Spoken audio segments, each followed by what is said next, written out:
माननीय सांसदगण और आदरणीय सभागृह,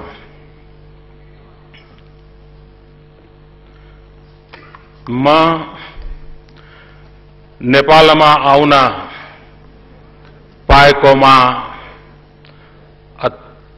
अत्यंत हर्षित छू।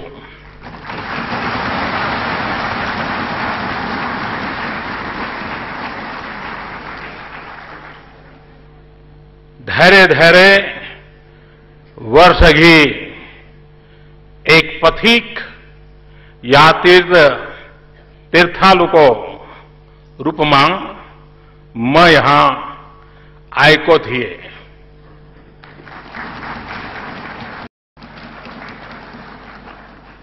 भारत को प्रधानमंत्री को हैसियत में पुनः आउन पाउँदा वास्तव में मैले भाग्यशाली महसूस गर्छु।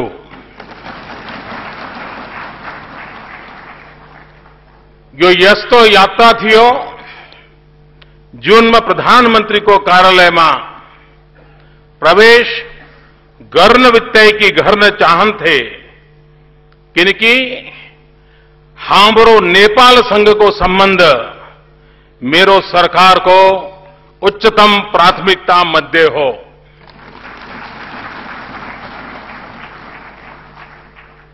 निमंत्रणा गर्नु भएकोमा म सरकार र नेपाल का जनतालाई धन्यवाद दिना चाहन्छु।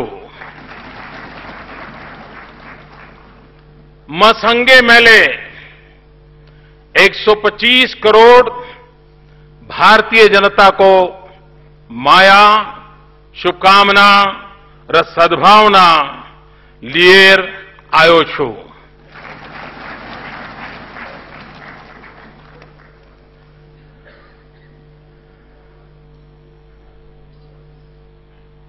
आप कल्पना कर सकते हैं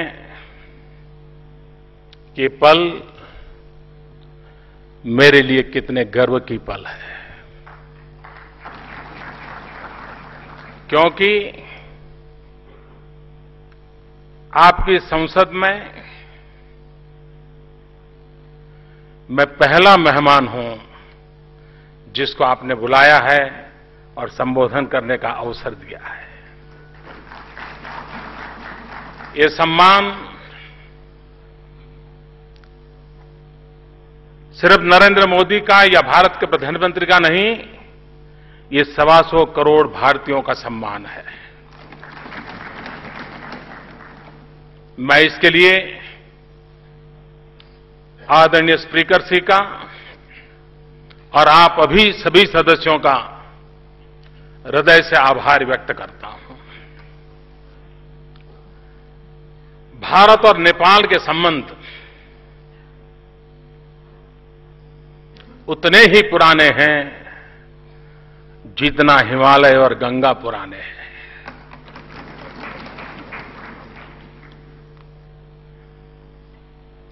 और इसलिए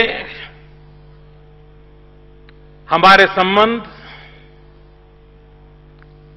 कागज की किस्तियों से आगे नहीं बढ़े हैं। हमारे संबंध दिलों की दास्तान कहते हैं।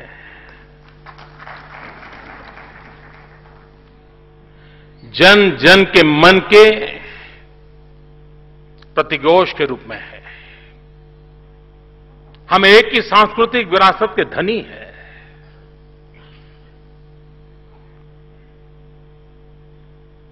मैं मूलतः गुजरात का हूं। सोमनाथ की भूमि है और सोमनाथ की भूमि से चल करके मैं राष्ट्रीय राजनीति का फलक काशी विश्वनाथ की छत्र छाया में मैंने प्रारंभ किया, काशी से किया और आज पशुपतिनाथ के चरणों में आकर के खड़ा हुआ हूं।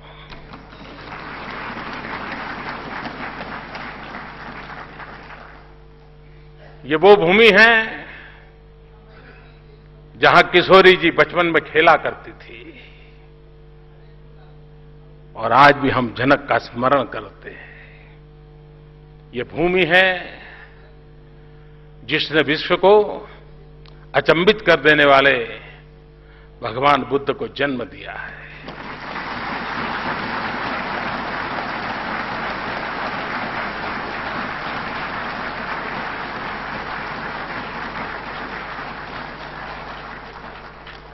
ऐसी एक सांस्कृतिक विरासत की धनी है, और इसलिए, और जब मैं काशी का प्रतिनिधि बन गया तो मेरा तो नेपाल से नाता और जुड़ गया, क्योंकि काशी में एक मंदिर है जहां पुजारी नेपाल का होता है, और नेपाल में पशुपतिनाथ है जहां का पुजारी हिंदुस्तान का होता है।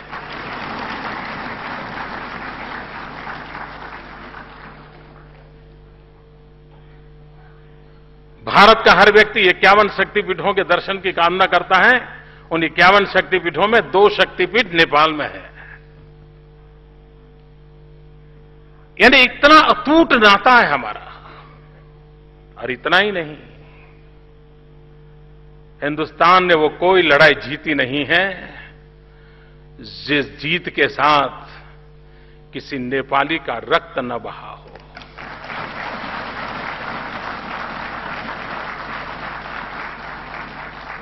किसी नेपाली ने शहादत न मोली हो। भारत के स्वाभिमान के लिए, भारत की रक्षा के लिए नेपाल का बहादुर मरने मटने के लिए कभी पीछे नहीं रहा। भारत के लिए जीने मरने वाले उन बहादुर नेपालियों को मैं आज नमन करना चाहता हूं।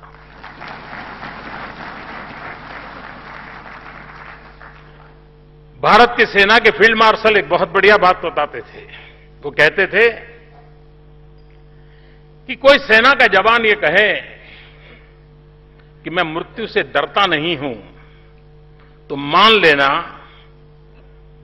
या तो वो झूठ बोल रहा है या तो वो गुरखा है।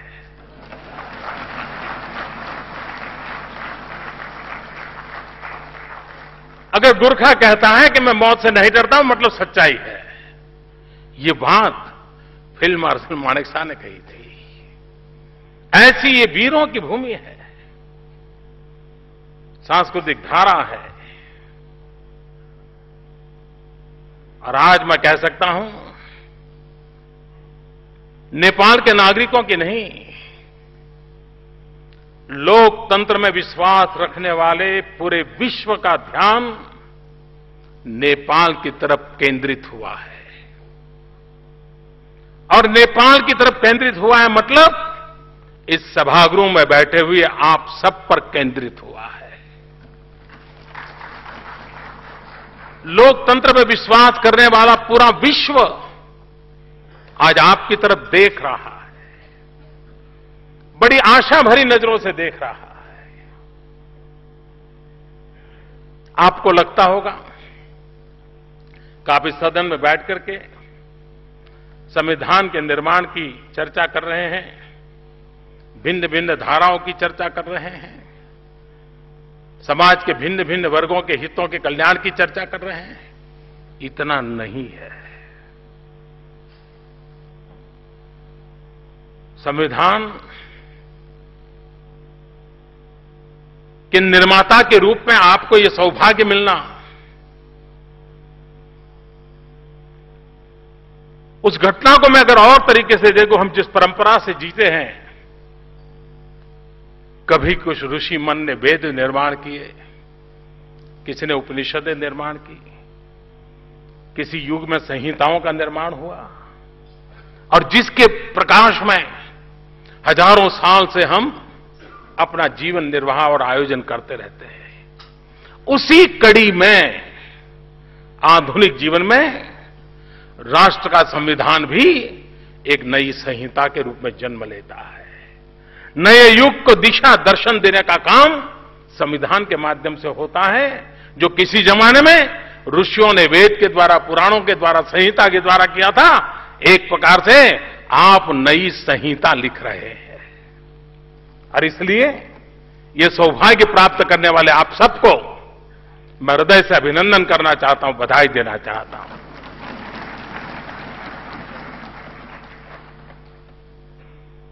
लेकिन संविधान निर्माण की एक पूर्व शर्त होती है। संविधान के निर्माण के लिए ऋषि मन होना जरूरी होता है।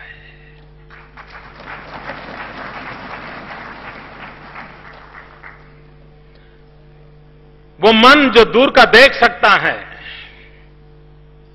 वो मन समस्याओं का अंदाज लगा सकता है, और वो मन आज भी उन शब्दों में अंकित करेगा जो 100 साल के बाद भी समाज को सुरक्षित रखने की, समाज की विकास यात्रा को आगे बढ़ाने की कोशिश करेगा। कितना पवित्र, कितना उम्दा, कितना विशाल, कितना व्यापक काम आप लोगों के पास है, और इसलिए आप बहुत भाग्यशाली हैं। मैं आपको नमन करने आया हूं, मैं आपका अभिनंदन करने आया हूं। संविधान एक किताब नहीं होती है। संविधान कल, आज और कल को जोड़ता है। मैं कभी कभी सोचता हूं भारत का संविधान वो हिमालय को समंदर के साथ जोड़ता है, भारत का संविधान कच्छ के रेगिस्तान को नागालैंड की हरी भरी पर्वतमालाओं के साथ जोड़ता है, 125 करोड़ नागरिकों के मन को, आशा को, आकांक्षाओं को पल्लवित करता है। आप जिस संविधान का निर्माण करने जा रहे हैं वो सिर्फ नेपाल के नागरिकों के लिए नहीं, दुनिया के इतिहास में एक स्वर्णिम पृष्ठ लिखने जा रहे हो। आपको आश्चर्य होगा कि मोदी जी क्या बता रहे हैं। मैं सच बता रहा हूं। आपका संविधान जो बनेगा वो सिर्फ नेपाल के लिए नहीं, विश्व के लिए एक स्वर्णिम पृष्ठ बनने वाला है। क्योंकि इतिहास के धरोहर में देखें तो एक सम्राट अशोक हुआ करते थे। युद्ध के बाद शांति की तलाश में निकले, युद्ध छोड़ बुद्ध की शरण गए और एक नया स्वर्णिम पृष्ठ लिखा गया। मैं उन सबको बधाई देता हूं जिन्होंने बुलेट का रास्ता छोड़ करके बैलेट के रास्ते पर जाने का संकल्प किया, नेपाल की धरती पर किया।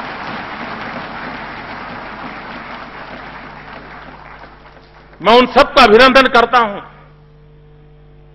जो युद्ध से बुद्ध की ओर प्रयाण किया है, और इस सदन में आपकी मौजूदगी युद्ध से बुद्ध की तरफ की आपकी यात्रा का अनुमोदन करती है, और इसलिए मैं आपको बधाई देने आया हूं। संविधान वर्तमान के बोझ से दबा हुआ नहीं होना चाहिए, और ऋषि मन का मेरा तात्पर्य यही है जो वर्तमान से मुक्ति की अनुभूति करता है और जो आने वाले कल को बहुत गहराई से देख सकता है, वही ऋषि मन होता है जो संविधान का निर्माण आने वाली पीढ़ियों के लिए करता है, और हमारी सोच होनी चाहिए। संविधान में हजारों चीजें अच्छी होगी, लेकिन एक कॉमा, एक फुल स्टॉप कहीं पर भी ऐसा आ गया जो आज तो पता नहीं रहे, कॉमा है, फुल स्टॉप है, पता नहीं, लिख दिया, लेकिन कहीं 50 साल के बाद, 100 साल के बाद कॉमा और फुल स्टॉप के रूप में आया हुआ कोई एकाध चीज कहीं विष बीज न बन जाए, विष वृक्ष का जन्म न दें, जो नेपाल के इन सपनों को रौंद डाले। ऐसी स्थिति कभी आए नहीं। ये बारीकी की चिंता ये संविधान सभा करेगी, ऐसा मुझे पूरा विश्वास है, और मैं मानता हूं आपने जो काम शुरू किया वो अपने आप पे गौरव करने वाला काम है। शस्त्र को छोड़ करके शास्त्र का स्वीकार करना, यही तो बुद्ध की भूमि की से निकलने का आवाज है, वही तो संदेश है। और उस अर्थ में भारत चाहेगा, और जो आप लोगों ने तय किया है, जो मैंने सुना है, और मैं मानता हूं कि बहुत ही उत्तम काम, संघीय लोकतांत्रिक गणतंत्र,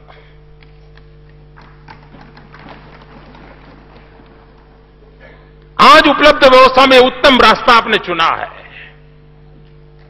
और भारत हमेशा आपके संघीय लोकतांत्रिक गणतंत्र की कल्पना को पूरा पूरा आदर करता है, स्वागत करता है। इंतजार यही है कि जितना जल्दी हो, इंतजार इसी बात का है।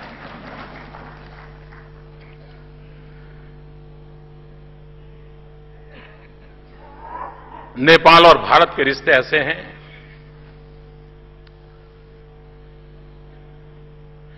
कि थोड़ी सी भी हवा इधर उधर हो जाए तो ठंड हमें भी लगती है। अगर सूरज यहां तप जाए तो गर्मी हमें भी लगती है। ऐसा अटूट नाता है।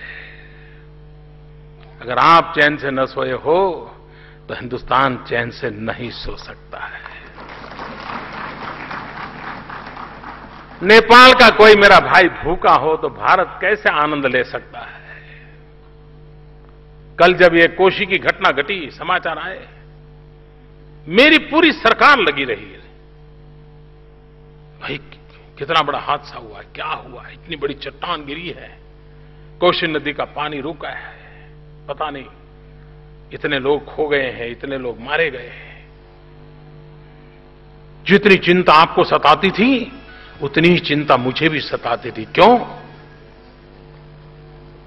ये कष्ट आपका है, वो मेरा भी है। ये आपदा आपकी है तो आपदा मेरी भी है। और हिंदुस्तान के किसी कोने में जितनी तेजी से मदद पहुंचाए उतनी ही तेजी से मैंने मदद पहुंचाने के लिए दिशा पकड़ी और लोगों को मैंने भेज दिया। क्यों? आप मेरे हैं, हमारे हैं, हम आप अलग हो नहीं सकते। और इसलिए आपके विकास के अंदर भारत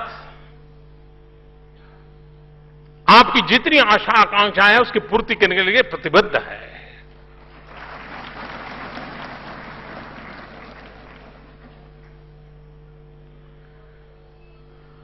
नेपाल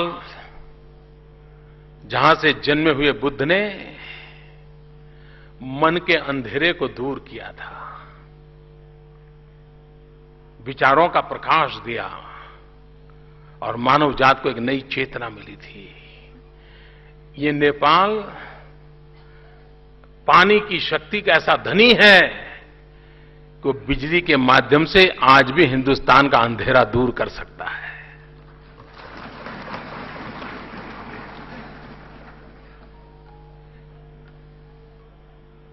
और हम बिजली मुफ्त में नहीं चाहते, हम खरीदना चाहते हैं।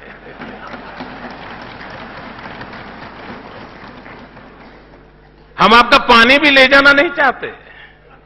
आपका पानी, और वैसे तो एक बात मैं नहीं जानता हूं नेपाल में ये बात किस रूप में देखा जाएगा। पानी और जवानी ये कभी पहाड़ के काम नहीं आते हैं।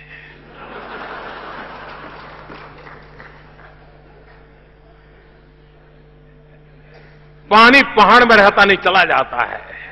और जवानी भी, पहाड़ में जवानी थोड़ा सा उम्र बढ़ गई तो मौका ढूंढ, चलो कहीं चले जाए, रोजी रोटी। बेचारे को कहां रोजी रोटी नहीं है। वो जवानी भी पहाड़ के काम नहीं आती, वो पानी भी पहाड़ के काम नहीं आता है। लेकिन किसी युग में कहा गया होगा हमें इस बात को बदलना है। वो पानी पहाड़ के काम कैसे आए, वो जवानी पहाड़ को कैसे नए रौनक दें, वो नई दिशा बदलना हम चाहते हैं। और इसलिए विकास यही एक उसके लिए मार्ग है। भारत युवा देश है, नेपाल भी युवा देश है। यहां कितने नौजवानों की तादाद है। अगर उन नौजवानों के हाथ में अवसर दिया जाए, नेपाल की कल क्या, नेपाल की आज बदलने का सामर्थ्य इस नौजवानों में है। वो अवसर कैसे मिलेगा? हम प्राकृतिक संसाधनों का समुचित उपयोग करके विकास की एक दिशा तय नहीं करेंगे तो कैसे होगा? भारत इसके लिए आपके साथ कंधे से कंधा मिलाकर के चलना चाहता है। निर्णय आप कीजिए, आप अपने नेतृत्व का परिचय दीजिए और अकेले हिंदुस्तान को बिजली बेचकर भी नेपाल समृद्ध देशों में अपनी जगह बना सकता है। इतनी ताकत आपके पास है। हम इसमें आपके साथ आपकी इस विकास यात्रा में जुड़ना चाहते हैं। यहां पर ट्रकों के द्वारा ऑयल आता है। युग बदल चुका है। पाइपलाइन से क्यों ना आए? हम उस काम को पूरा करेंगे।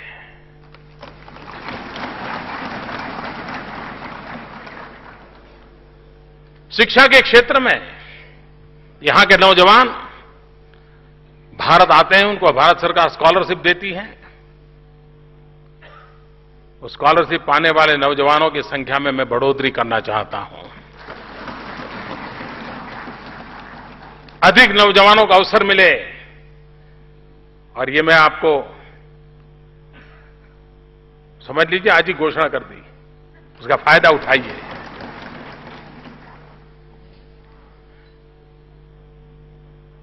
जब लक्ष्मण जी मूर्छित हो गए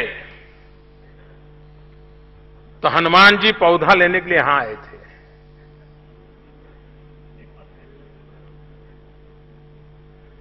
आज पूरे विश्व में होलिस्टिक हेल्थ केयर की चर्चा चल रही है। हिमालय जड़ी बूटियों के हिमालय के गर्भ में पड़ी है। अगर उन जड़ी बूटियों को हम हर्बल मेडिसिन को बढ़ावा दें, क्यों न नेपाल दुनिया में सबसे बड़ा हर्बल मेडिसिन का एक्सपोर्टर क्यों न बने? क्या क्या नहीं है आपके पास? मैं आपके साथ कंधे से कंधा मिलाकर के काम करने के लिए तैयार हूं।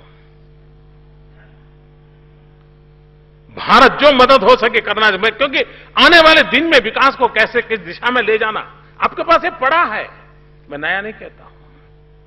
टूरिज्म 125 करोड़ देशवासी आपके पड़ोस में ऐसे हैं जो कभी न कभी पशुपतिनाथ आकर के अपना सर झुकाना चाहते हैं, भगवान बुद्ध के पास आकर के शांति का संदेश लेना चाहते हैं। क्यों न नेपाल का टूरिज्म उस रूप में विकसित हो ताकि भारत से बहुत बड़ी मात्रा में टूरिस्ट नेपाल को मिले।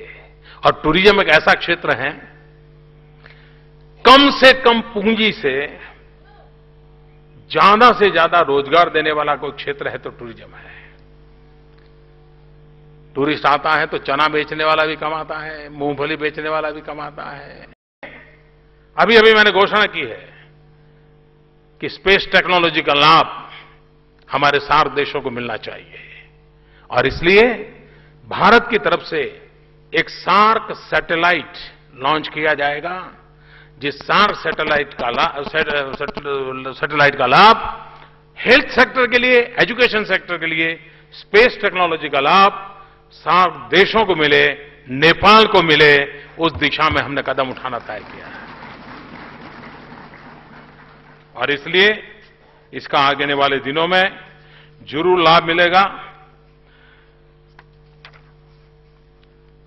उसी प्रकार से मैंने पहले ही कहा कि जो मल्टीपर्पज प्रोजेक्ट आपने देखा होगा, हम इतने पास में हैं, आप और बीच में कोई ज्यादा दूरी नहीं है। आते आते 17 साल लग गए।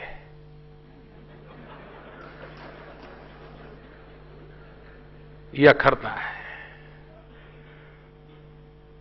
मैं आपको वादा करता हूं अब ऐसा नहीं होगा।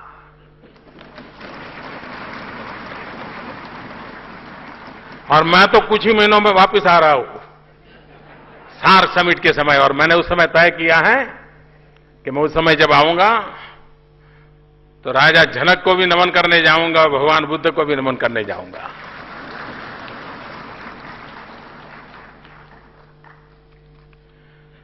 यह खुशी की बात है कि पंचेश्वर प्रोजेक्ट बहुत पहले तय हुआ, कितने रुपये की लागत बढ़ गई, लेकिन अब अथॉरिटी का निर्माण दोनों देशों में हुआ है। मैं मानता हूं 1 साल के भीतर भीतर 5,600 मेगावाट का ये प्रोजेक्ट काम आरंभ हो जाए। आप कल्पना कर सकते हैं नेपाल की कितनी बड़ी सेवा होगी। आज नेपाल के पास जितनी बिजली है उससे करीब करीब 5 गुना बिजली। छोटी बात नहीं है जी। विकास को कितनी नई ऊंचाई मिल सकती है, और उसके लिए भारत बिल्कुल प्रोएक्टिव होकर के आपके साथ काम करने के लिए तैयार हो, और हम आपको उस दिशा में पूरा प्रयास करेंगे। एक बात की और मैं चाहूंगा, जैसे मैंने कहा हर्बल मेडिसिन एक बहुत बड़ा क्षेत्र है, वैसे भी ऑर्गेनिक फार्मिंग पूरे दुनिया के अंदर एक बहुत बड़ा मार्केट खड़ा हुआ है। जो माल रुपये में बिकता है वो अगर ऑर्गेनिक है तो डॉलर में बिकने लग जाता है। और नेपाल एक ऐसी भूमि है जहां ये संभव है। भारत में सिक्किम एक राज्य आपके पड़ोस में ही माना जाएगा। सिक्किम ने पूरा ऑर्गेनिक स्टेट बना दिया अपने आप को, और उसके कारण उसका विश्व में एक नया मार्केट खड़ा हुआ है। अगर नेपाल उस दिशा में जाना चाहता है, मुझे खुशी होगी आपको मदद करने की, आपके साथ काम करने की। उसी प्रकार से हमने एक प्रयोग शुरू किया है हिंदुस्तान में सॉइल हेल्थ कार्ड का। हम जानते हैं नेपाल और हिंदुस्तान में हम नागरिकों के पास भी हेल्थ कार्ड नहीं है,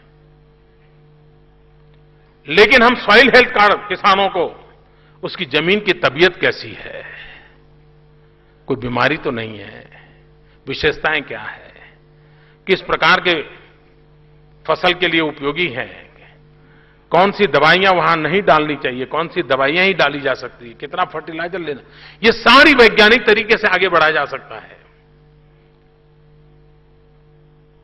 अगर नेपाल की रुचि होगी तो हम सॉइल हेल्थ कार्ड के इस काम को जो हम हिंदुस्तान में आगे बढ़ा रहे हैं, यहां के किसानों को भी अगर उसका लाभ मिलेगा तो कृषि आधुनिक हो, कृषि वैज्ञानिक हो, उसमें हम बहुत बड़ी मात्रा में उपयोगी हो सकते हैं। और मैं चाहता हूं कि आने वाले दिनों में इसके लिए आप जरूर ही कुछ न कुछ सोचेंगे, और मैं मानता हूं उसी प्रकार से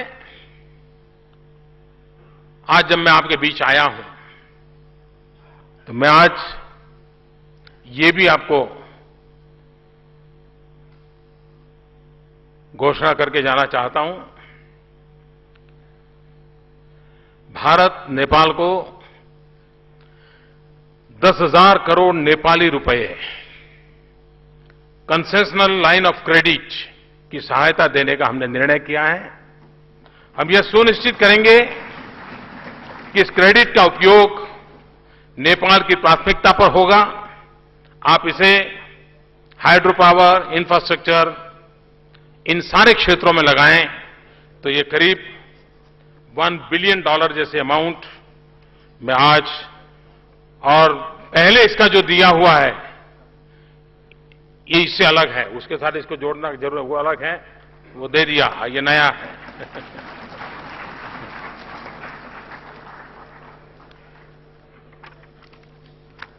तो फिर एक बार आपने मेरा स्वागत किया, सम्मान किया, इसलिए मैं आपका आभारी हूं।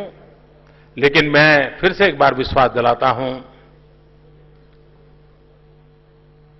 कि दुनिया की नजरें आपकी तरफ हैं, विश्व बड़ी आशा भरी नजरों से आपकी तरफ देख रहा है, क्योंकि शस्त्र से मुक्ति का मार्ग संविधान के माध्यम से आज शस्त्र के रास्ते पर चल पड़े लोगों को वापस लाने का काम नेपाल की सफलता से जुड़ा हुआ है। आप सफल हुए तो दुनिया को वापस लौटने का अवसर मिलेगा, शस्त्र छोड़ने की प्रेरणा मिलेगी, और लोकतांत्रिक व्यवस्था से भी जन मन की आशा आकांक्षाओं की पूर्ति का रास्ता नया विश्वास पैदा करेगा। आप संविधान के इस काम को उस रूप में देखें, इसलिए मैं दोबारा उस बात का उल्लेख करता हूं कि आपका ऋषि मन 100 साल के बाद नेपाल कैसा हो, नेपाल के लोग कैसे हो, नेपाल के लोगों को क्या मिले, इसका निर्णय आप कर रहे हैं और उस निर्णय में आप सफल होंगे। और भगवान की बुद्ध की भूमि में विचारों की कोई कमी हो नहीं सकती, इरादों की कमी नहीं हो सकती है, संकल्प शक्ति की कमी नहीं हो सकती है। और इसलिए एक नया इतिहास यहां से रचने जा रहा है, इसको इतना बड़ा लाभ मिलने वाला है, ये मुझे पूरा विश्वास है। और हम सबको मैं यही कहूंगा कि हमारे जो संबंध है, भारत नेपाल मैत्री, ये अमर रहे। भारत में नेपाल मैत्री युग युग जीवे और ये सार्वभौम राष्ट्र नेपाल हिमालय से भी नई ऊंचाइयों को ऊपर उठे, इसी शुभकामनाओं के साथ फिर एक बार आपके बीच आने का अवसर मिला। बहुत बहुत धन्यवाद।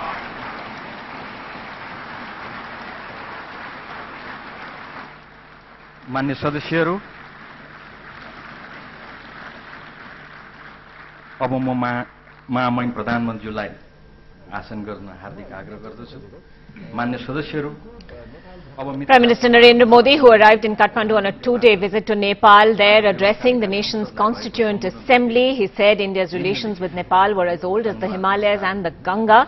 He is the first Indian Prime Minister in 17 years to go to Nepal on a bilateral. He was greeted earlier with a 19-gun salute in Kathmandu. The Prime Minister is going to hold talks with his Nepalese counterpart Sushil Koirala as well as address business leaders. The two countries have also signed important agreements in sectors like power.